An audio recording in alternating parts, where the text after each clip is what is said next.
안녕하십니까. 행정법 전국의 수험생 여러분. 행정법 이번 시간에는 행정벌을 공부하겠습니다. 행정벌. 자, 여러분들 행정벌 그러면 어떻습니까? 벌이란 개념이 딱 들어가죠. 이 벌이란 개념이 한문으로 쓰면 이렇게 됩니다. 이렇게 행정벌.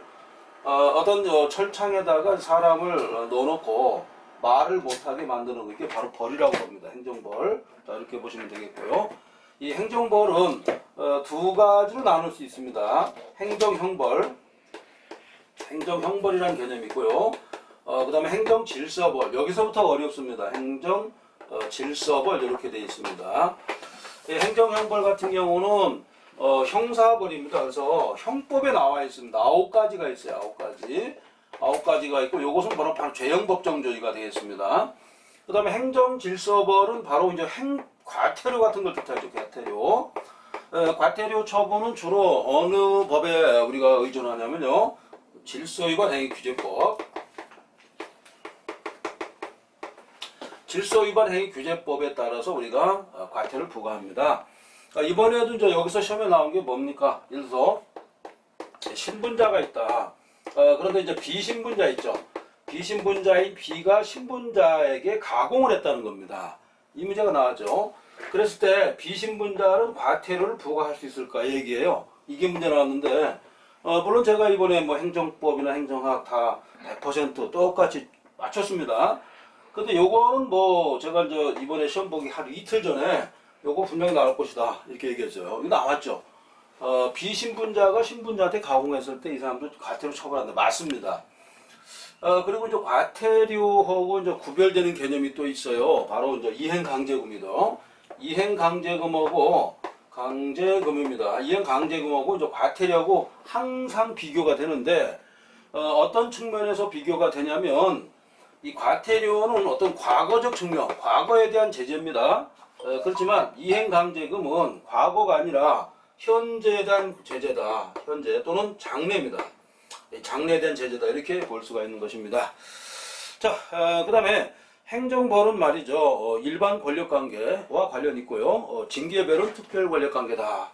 자, 이런 것도 상당히 많이 출제되고 있습니다. 일반 권력관계와 그 다음에 이제 특별권력이다. 이런 얘기죠. 사실 행정법을 제대로 공부하려면 최소한 10년, 그 다음에 이제 박사학위까지 공부하려면 최소한 30년은 열심히 공부하셔야 행정법을 내가 중간 정도 간다. 이렇게 공부할 수 있고요. 여러분들은 지금 시험을 봐야 하기 때문에 그 정도까지 시간을 낭비할 필요가 없습니다. 여러분도 곧바로 문제 나오면 맞춰야 되겠죠. 맞추면 되는데, 이 법 중에서 가장 힘들고 난해한 것이 행정법이라고 그랬어요. 그래서 2022년도부터는 행정법이 필수가 되는 겁니다. 바로 영어와 똑같아요. 국어하고 영어 그런 입장까지 가는 겁니다. 그만큼 쉬운 게 아닙니다. 자, 일반 행정 같은 일반 권력 관계는 바로 국가와, 그죠? 국가와 이제 국민의 관계다. 이렇게 볼 수 있어요. 자, 우리가 좀 아까 공부했던 내용은 똑같죠. 그 다음에 특별 권력 관계는 뭡니까? 명령이라든가, 그 다음에 이제 징계, 이런 거와 관련이 있어요. 그래서 이것은 국가와 공무원의 관계입니다. 이렇게. 항상 시험에 출제되고 있습니다. 지난번에 시험에 나왔던 것 중에서 특별 권력 관계인데, 의무적 관계가 나왔습니다. 특별 권력 관계, 의무적 관계가 있고, 그 다음에 동의적 관계, 임의적 관계가 있어요. 자, 의무적 관계와 임의적 관계가 있다. 이런 얘기예요.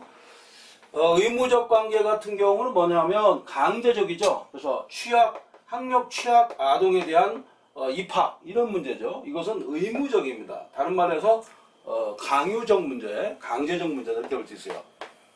반면에 공무원에 대한 임용, 공무원도 내가 합격하면 안 갈 수도 있어요. 동의받고 가는 거죠. 그래서 이것은 공무원 임용, 이렇게 볼 수 있습니다. 자, 여러분들 교재 잠깐 보시고, 그 다음에 행정벌은 행정질서벌과 행정형벌 이렇게 되어 있다. 이렇게 알아두시고요. 그 다음에 아까도 얘기했다시피 행정벌은 과거에 대한 제재고, 그 다음에 과거에 대한 제재이기 때문에 바로 일사부재리 원칙이 적용된다는 겁니다. 일사부재리. 이거 참 재밌죠. 일사부재리 원칙이 적용된다. 이렇게 보시면 되겠고, 일사부재리 원칙은 다른 말은 기판력이라고도 합니다. 좀 어렵습니다. 이번에 나왔어요. 기판력은 어디까지 미치냐면 주문에만 미칩니다. 주문. 이유에는 미치지 않습니다. 이게 나왔죠? 이유에는 미치지 않는 것이 바로 기판력이다. 이렇게 볼 수가 있는 것입니다. 알았죠? 자, 그 다음에 행정질서벌은 주로 질서위반 행위 규제법에 있지만 과태료입니다.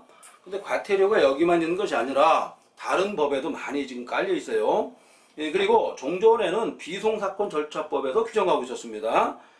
그리고 이것은 형법 총칙이 적용되지 않습니다. 형법 총칙은 이 다른 법과 달리 형법 강론을 지금 규율하는 그런 법을 형법 총칙이라고 그럽니다. 알아두시고요. 자, 그 다음에 형사처벌과 그 다음에 행정질서벌을 병과할 수 있을까? 이게 또 문제죠. 지금 형사벌과 행정질서벌 병과할 수 있습니다. 그러나 형벌입니다. 형벌과 형사질서벌 같이 병과할 수가 없습니다. 형자가 두 번 나오면 병과가 안 됩니다.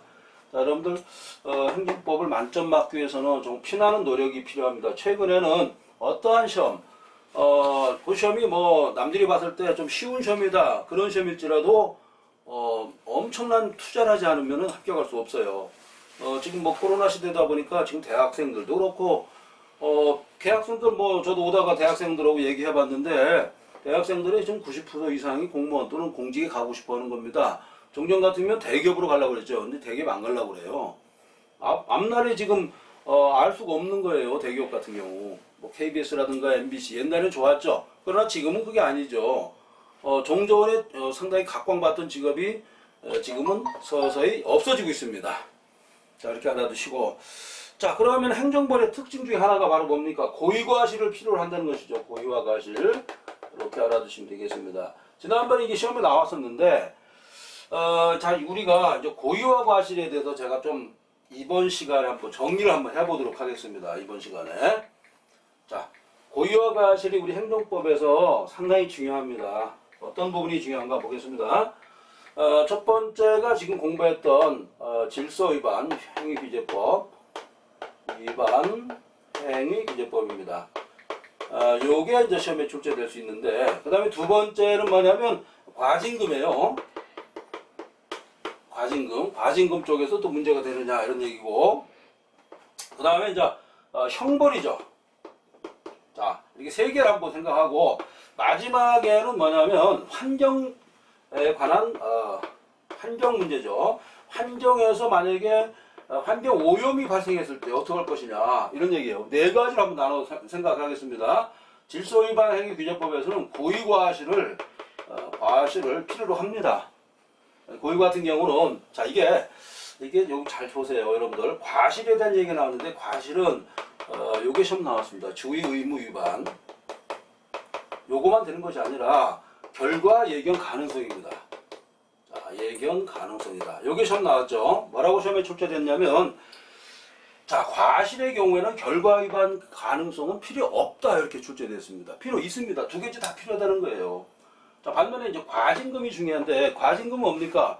과징금은 영업을 폐쇄하지 않고 거기에 해당하는 어떤 금액을 우리가 납부함으로써 문제가 해결된다 이렇게 볼 수 있죠.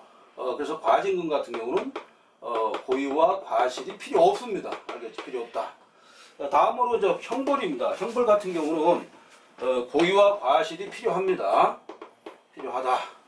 반면에 환경 문제가 또 발생할 수 있습니다. 환경 같은 경우는 오염이 발생하는데 이때 과실만 있으면은 예를 들어서 벌금이라든가 이런 범칙금이라든가 과태료라든가 이런 것을 납부할 수 있다 이렇게 답이 나왔는데요. 지난번에 뭐가 시험에 나왔냐면 이렇게 나왔습니다. 환경 같은 경우 과실이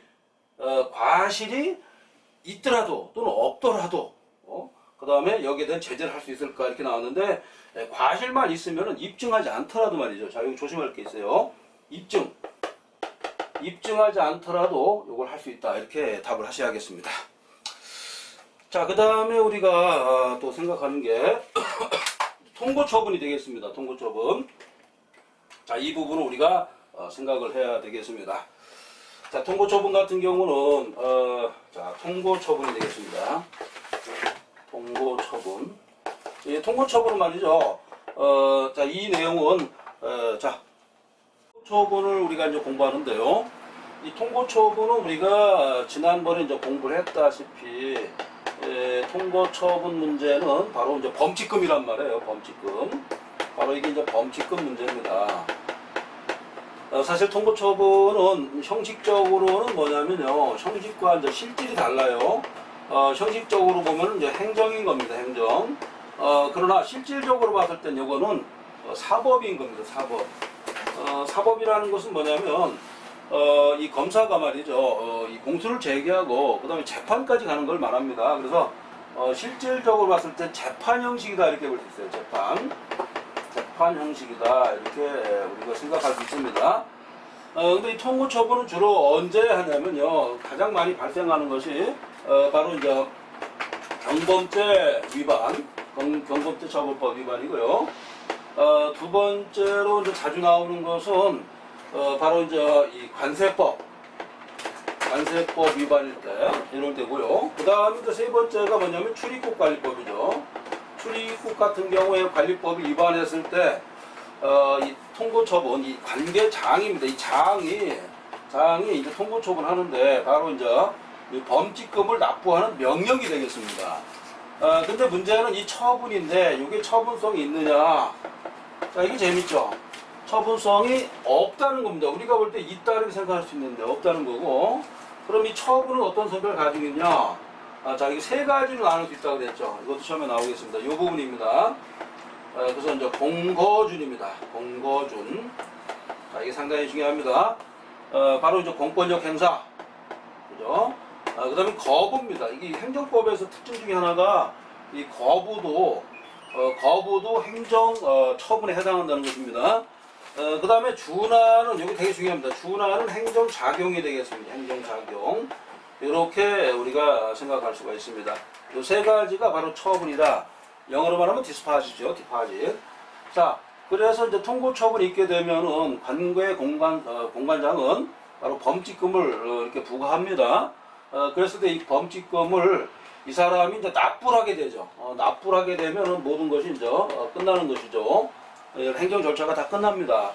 그러나 이제 납부하지 않았을 때가 문제죠. 납부하지 않았을 때는 이 통고 처분을 하지 않고 바로, 자, 이게 되게 중요합니다. 즉시 고발. 이게 상당히 중요하죠. 즉시 고발함으로써 형사 절차로 가게 됩니다. 자, 고발 같은 경우는 고소와가 다른 개념이죠. 제3자가 하는 건데, 특별히 말이죠, 이 관계서장한테 즉시 고발이라는 개념을 부과했습니다. 바로 이 즉시 고발은 이 관계서장이 형사 고발하는 그런 형태가 되겠습니다. 그러면 이 사람이 어떻게 되냐면 수사를 하게 되죠. 수사를 하고 그 다음에 공판으로 가고 그 다음에 형집행 이런 단계로 거치게 됩니다. 알았죠? 이 세 가지 우리가 거치게 되고, 수사 같은 경우는 임의 수사가 원칙입니다. 상대방의 동의를 받았을 때 하는 것이 원칙이 되겠습니다. 자, 우리가 통고처분 계속 공부하는데요. 통고처분은 자유형에는 인정하지 않습니다. 즉 재산형에만 인정합니다. 재산형에만 인정한다. 자유형은 아닙니다. 자유형 같은 경우는 여러분들 자유형에는 뭐가 있습니까? 징역, 그 다음에 뭐 벌금이랄지, 그죠? 구류 이런 게 있죠. 징역, 그 다음에 이제 벌금, 그 다음에 이제 구류 이런 게 있습니다. 이건 자유형이라고 그래요. 이런 자유형한테는 통고처분이 적용되지 않습니다. 자, 여기까지 해가지고 통고처분의 일반적인 성격을 공부했습니다. 근데 중요한 게 또 있어요. 통고처분은 확정적 효력이 있다는 겁니다. 이 통고처분을 하게 되면은 바로 확정적 효력이 발생한다 이런 얘기죠. 확정적 효력이니까 일종의 기판력도 생각난다 이런 얘기가 되겠습니다. 일종의 기판력과 똑같진 않지만 그에 준하는 성격이 발생한다 이런 얘기예요. 그러니까 뭡니까? 바로 일사부재리 원칙이 적용된다 이렇게 볼 수 있죠. 일사부재리입니다. 일사부재리 원칙이 이제 적용될 수 있다 이렇게 보시면 되겠습니다. 알았죠? 일사부재리 원칙은 바로 이제 기판력이 되겠죠. 기판력 좀 어렵죠. 이번에 뭐가 시험에서 나왔습니까? 기판력의 범위가 시험에 출제됐었죠. 뭡니까? 주문에만 인정되고 이유에는 인정되지 않는다. 이게 이제 시험에 출제됐었습니다. 알아주시기 바랍니다. 그 다음에 그래서 일사부재리 원칙이 이제 적용된다 이렇게 말씀드렸고, 그 다음에 이제 통고처분의 핵심 포인트죠. 통고처분 할 것인지 말 것인지는 바로 이제 재량이라는 겁니다. 재량사항이다 이렇게 볼 수 있어요. 자, 우리 행정법에서 기속행위냐, 그 다음에 재량사항이냐 이게 상당히 중요하죠. 그렇죠? 이런 여러분들 기본 이념을 좀 알아두시면 되겠습니다. 자, 최근의 문제 흐름을 또 보겠습니다. 자, 여러분들 한 문제를 맞춰야 됩니다. 한 문제 맞추려면 어떡합니까? 나올 문제를 우리가 열심히 공부하셔야 돼요. 자, 우리 판례를 잠깐 보겠습니다. 판례 보면 이 문제가 항상 출제됩니다. 구대기환경보전법이라는 게 있어요. 바로 환경법 문제죠. 환경법 문제가 있었는데, 자, 고의에 의해서 우리가 환경 침해를 했다. 지금 월성 원자로 사건도 마찬가지 아니겠습니까? 지금 고리죠. 고리 원자로 사건인데 일본의 후쿠시마 원전 사건이 있었죠. 후쿠시마 원전 사건에 의해서 지금 방사능이 누출됐단 말이에요. 우리가 원자 개발할 때는요, 그걸 냉각수라는 게 있습니다. 냉각을 하는 냉각수를 바다에다 버리는 사건이 있는데, 그때 두 가지 이온이 발생하는데요. 냉각수로 나가는 것도 있지만 삼중수소라는 게 있습니다. 3H라고 그러죠. 3H가 발생한다는 겁니다. 삼중수소예요. 이 삼중수소가 발생하는데 이게 인체에 치명적이라는 겁니다. 근데 일본 쪽에서는 후쿠시마에서 3H가 많이 방류가 됐었죠. 상당히 많이 방류가 돼가지고 환경 침해가 됐는데, 이게 문제냐면 이 쿠릴 해류라고 합니다. 쿠릴. 이 해류에 의해서 제주도, 그다음에 제주도 거쳐서 한쪽은 동해바다로 가고 하나는 서해바다로 간다는 겁니다. 그렇기 때문에 우리가 먹는 해산물에도 영향을 주지 않을까 이런 생각을 해요. 근데 두 번째 반대로 또 생각하면은 원자 이 발전이 사실은 부가가치가 높은 겁니다. 우리나라가 원자로 해가지고 전기 발전하는데 세 번째예요. 가장 많은 것이 여러분들 잘 알지만은 이제 화석연료, 석유죠, 석유. 석유에 의해서 우리가 발전을 합니다. 그 다음에가 이제 우리가 생각하는 것 좀 달리 석탄이라든가 이런 거 있어요. 이런 또 발전도 해요. 그 다음에 지금 세 번째가 이제 원자에 의한 그 전기 발전이거든요. 이것도 상당히 문제가 될 수가 있습니다. 그래서 이번에 20대 대통령 선거에서는 이 원자로 문제 때문에 지금 갈리고 있지 않습니까? 그 문제가 또 발생합니다. 자, 이렇게 알아두시고. 자, 그래서 대기환경보전법상 과실이 있는 경우도 처벌한다 이렇게 되어 있습니다. 제가 지난번에 뭐라고 나왔냐면 이 판례 그대로예요. 과실범이 있는 경우에는 대기환경보전법상 처벌할 수 없다 이렇게 출제되어 있습니다. 이거 틀렸습니다. 알았죠? 자, 그런 문제도 알아두시고. 자, 중요한 판례 좀 보겠습니다. 자, 7번 판례인데요. 지방자치단체 소속 공무원이 지청, 항만청, 순찰 등의 업무에 관할 행정청의 승인 없이 말이죠. 개조한 승합차를 운행함으로써 그 다음에 이것은 처벌 대상이 될 수 있을까라는 얘기입니다. 자, 줄 보십시오. 개조한 승합차를 운행했다 이런 얘기죠. 개조한 승합차를 운행했을 때는 처벌 대상이 될 수 없다는 것이 판례 태도입니다. 자, 어떤 공무원이 말이죠. 이 승합차가 있었는데 개조를 했단 말이에요. 그래가지고 이게 사고 났어요.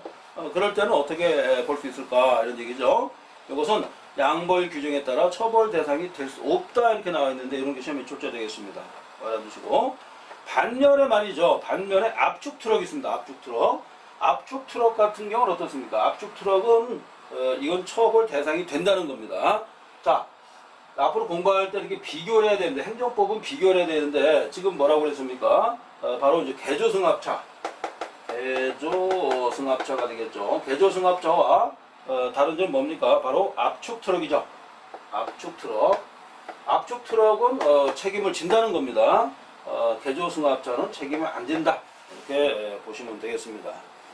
자, 우리가 이 행정법 공부할 때 판례가 중요합니다. 내년부터는 이게 필수가 되는 겁니다. 필수가 되기 때문에 공부를 적당히 하면 안 되겠습니다. 자, 그 다음에 청소년 보호법이 항상 시험에 출제되는데요. 이 청소년 보호법 같은 경우는 양벌 규정이 적용됩니다. 그런데 종전에는 양벌 규정이 적용되는데 이렇게 나와가지고 양벌 규정은 뭐 책임주의에 반하지 않는다 이렇게 됐었는데 헌법재판소가 이 바로 청소년 보호법상 양벌 규정은 책임주의에 반한다 이렇게 말을 바꿨죠. 그래서 이게 바로 이제 위헌이 됐다 이렇게 보시면 되겠습니다. 자, 그다음에요. 과태료가 나왔는데요. 과태료는 죄형법정주의가 적용될까 이런 얘기입니다. 자, 보도록 하겠습니다.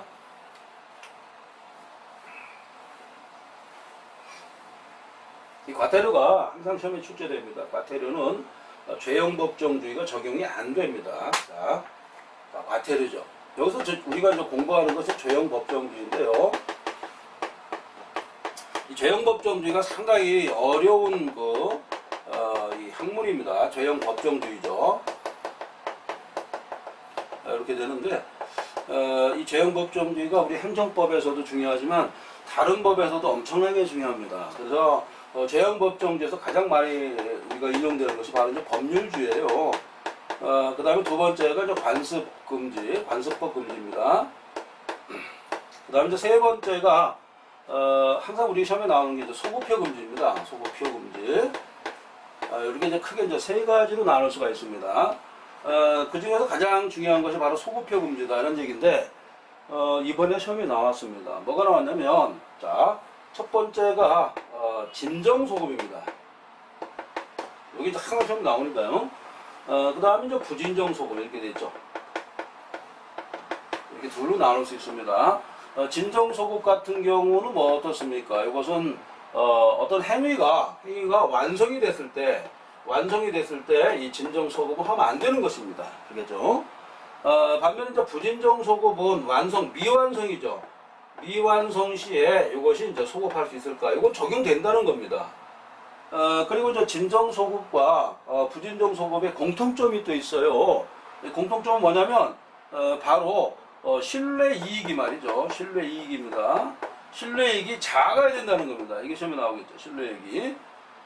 자, 이 정도 보시면 되겠습니다. 그래서 과태료 같은 경우는 자, 우리가 이제 과태료 이제 공부하는데 과태료 같은 경우는 이게 적용이 안 된다는 것이죠. 이게 상당히 중요한 포인트가 되겠습니다. 자, 이 과태료 처분은 행정법에서 어마어마하게 중요한 파트였다 이렇게 볼 수 있습니다. 그리고 과태료 부과 처분에 대해서 행정소송을 제기할 수 있을까 이런 얘기죠. 안 된다는 거죠. 그래서 이 과태료 처분에서는 행정소송하면 안 됩니다. 만약에 이의제기했다. 이의제기하면은 이 과태료 처분이 변경이 된다는 겁니다. 이것도 시험 나왔습니다. 변경되고 만약에 이 과태료 처분에 대해서 이의가 있었다. 그럼 비송사건 절차법이라는 게 있어요. 비송사건 절차법이 있습니다. 여기에 준용해가지고 우리가 적용된다는 것이 바로 일반적 판례 태도가 되겠습니다. 자, 그 다음에 이제 질서위반 행위 규제법에서 자주 나오는 것이 바로 이제 시효와 제척기간이 되겠습니다. 이 부분을 제가 좀 설명을 좀 드리겠습니다. 시효와 제척기간. 올해도 나왔습니다. 올해도 나오고, 이게 민법상의 용어지만, 여러분 뭐 민법, 공인 중에서 보면 민법 공부 많이 하셨을 거예요. 민법에 대해서 항상 출제되지만, 우리 행정법에서도 상당히 중요한 부분이 되겠습니다. 바로 시효, 소멸시효죠. 소멸시효고 또 문제되는 것이 바로 제척기간입니다. 이렇게. 자, 항상 나오겠습니다. 소멸시효와 제척기간은 뭐냐면, 소멸시효는 일정 기간, 이 무과실로 말이죠. 선의하게 무과실로 내가 어떤 물건, 어떤 토지를 내가 점유하고 있으면 내 것이 되는 것을 소멸시효라고 그래요. 소멸시효는 언제부터 진행하냐? 주장했을 때부터 진행합니다. 그 다음에 소멸시효는 중요한 게 있습니다. 이것은 재판이 확정됐을 때 기준합니다. 확정. 재판이 확정됐을 때부터 소멸시효를 기준으로 한다는 겁니다. 그리고 이것은 5년입니다. 5년. 이렇게. 반면에 제척기간은 행위가 완성됐을 때, 완성이죠. 일단 행위가 완성됐을 때 5년이 되겠습니다. 이런 개념을 좀 알아두시면 되겠습니다. 자, 그래서 이 비송사건 절차법으로 간다는 것도 설명드렸고, 자, 그 부분을 좀 참조해 주시고요. 그 다음에 새로운 의무이행 확보수단이 있습니다. 여기 보시면은 이 의무이행 확보수단에서 간접적인 경우가 있습니다. 자, 그 다음에 위반 사실의 공표라는 개념이 있어요. 이것도 좀 알아두시고, 간접적으로 강제하는 수단이다 이렇게 보시면 되겠습니다. 이것은 비권력적 사실행위이기 때문에 법적 효과가 없다 이렇게 보시면 됩니다. 자, 그 다음에 성범죄자 명단 공표가 있습니다. 성범죄자 명단 공표, 이건 합본으로 되어 있죠. 성범죄자 명단 공포입니다. 명단 공포. 이것은 어떻게 되어 있냐면요. 이것은 합헌으로 되어 있다는 얘기입니다. 합헌. 자, 이렇게 보시면 되겠습니다. 그 다음에 장래 위반 행위에도 시정명령 할 수 있다 이렇게 되어 있고요. 자, 한국소비자원과 관련된 그런 판례도 있다. 이렇게 여러분들 해석하시면 되겠습니다. 자, 그 다음에 이 그다음 판례가 뭐냐면 위증증여자입니다. 위증증여자에 대해서 이 국세청장이 이에 근거에 대해서 보도자료를 진실한다고 믿는데 정당 사유가 있을까? 이런 판례가 있었는데 그런 판례가 이유가 없다고 이렇게 판결이 내려왔습니다. 그렇게 알아두시면 되겠고, 자, 그 다음에 뭐 그 밖에 이 장래에 반복될 우려가 있는 동일한 사건에 대해서 명할 수가 있을까 이런 얘기입니다. 반복, 그 다음에 우리가 동일한 사항, 이것도 우리가 인정할 수 있다 이렇게 보시면 되겠습니다. 자, 그 다음에 의견 제출로 우리가 넘어가는데요. 의견 제출은 행정기관의 장에게 의견을 제출할 수 있다 이렇게 볼 수 있습니다. 자, 여러분들 수고하셨습니다.